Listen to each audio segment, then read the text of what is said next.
তো আমরা ছোট্টবেলায় কিতাবের ভিতরে এক ঘটনা পড়ছি।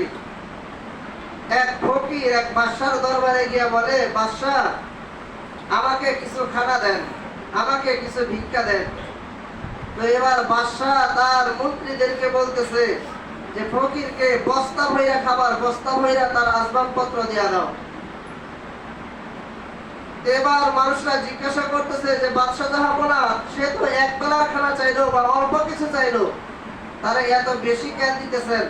তো এবার যেন বাদশাহ জবাব দেয় যে উনি হইল ফকির, ওনার চাওয়াটা হইল ফকির মার্কা, আমি বাদশাহ, আমার দেনা ওনাটা যেন বাদশাহ মার্কা হয়।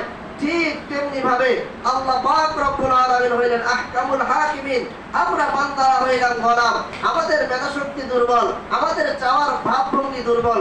এজন্য আল্লাহ পাক রব্বুল আলামিন জানে যে প্রত্যেকটা বান্দা আমার কাছে চাইতেও পারবে না, বলার ভাষাও তারা খুঁজে পাবে না, ভাষার ভঙ্গিমা